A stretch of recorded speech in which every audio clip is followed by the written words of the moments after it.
Welcome to this explainer. Today, we're diving into a really fascinating case study of modern political power. We're going to track the meteoric rise, the shocking assassination, and the sudden, almost whiplash-inducing institutional collapse of Charlie Kirk and Turning Point USA. We're framing our whole narrative today around one central, highly provocative question. What happens to a massive political machine when it suddenly loses its most charismatic engine? Can it actually survive?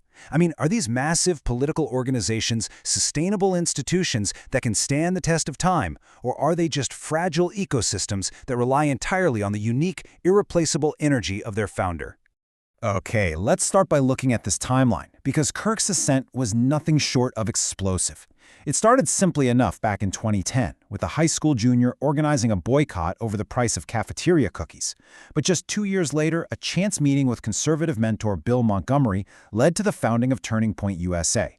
Fast forward to 2020, and that little group had ballooned into a $39.2 million powerhouse.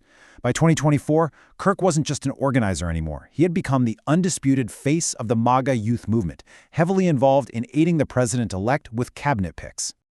To really wrap your head around his influence, you just need to look at one staggering number: 750,000. That was his estimated daily download reach at the absolute peak of his career. According to internal Turning Point data, his top-rated radio show and podcast directly engaged Generation Z voters every single day.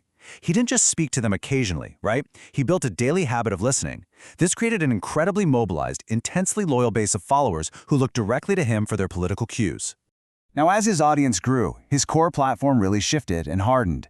He moved way beyond traditional fiscal conservatism and anchored deeply into Christian nationalism, openly stating he wanted America to remain a Christian state. He fully embraced deep MAGA alignment and populist politics.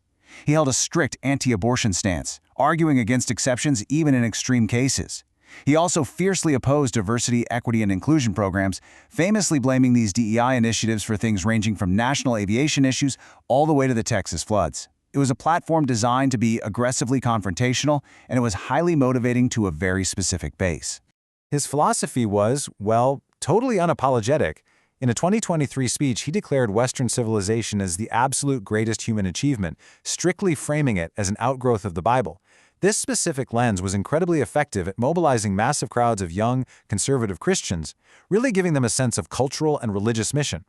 But naturally, it also established him as a highly polarizing figure on the broader national stage. And that hardline rhetoric made him an absolute lightning rod for controversy.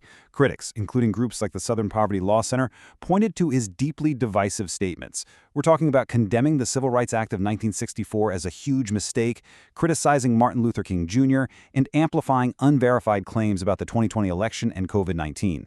He used his massive platform to push narratives that drew intense, relentless fire from across the political spectrum.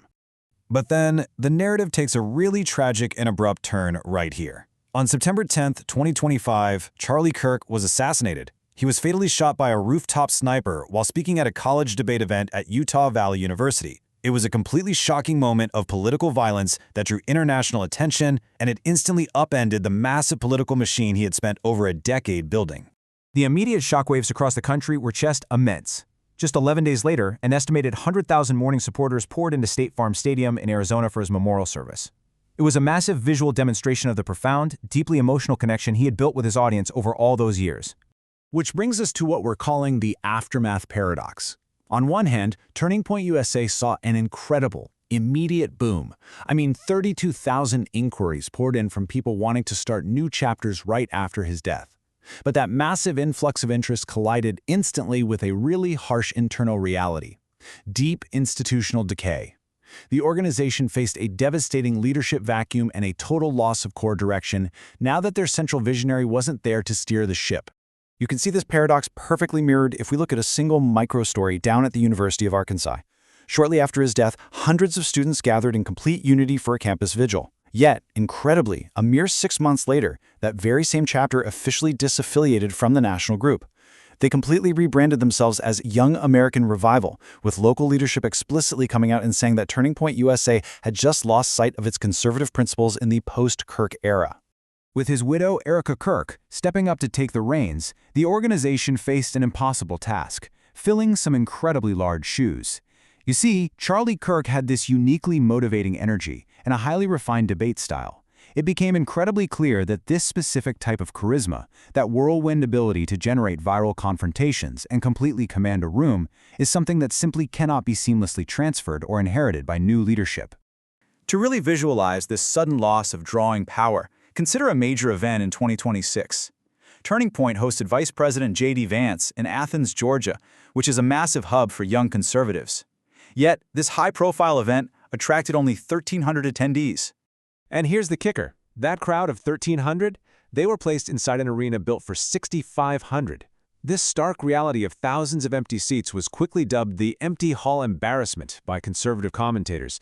It really proved that while people might theoretically be loyal to a political cause, the actual magnetic draw, the thing that gets them off the couch and into those seats, often relies entirely on the individual personality at the center of the movement. Even his harshest critics recognized this reality. The left-leaning Lawyers, Guns, and Money blog wrote that he had, quote, that rare ability of a certain kind of exceptional charisma that simply can't be replicated. They acknowledged that regardless of how much you disagreed with him, Kirk possessed an irreplaceable skill set. He had a mastery of media, a talent for meeting opponents on their own ground, and a profound ability to motivate action that fundamentally held his entire political apparatus together. Without him, the glue is simply gone. Which leaves us with this final, really provocative thought to chew on as we wrap up this explainer. Are personality-driven movements destined to collapse without their founders? Is institutional decay inevitable when you remove the engine from the machine? It's a question that's going to define the future of modern politics.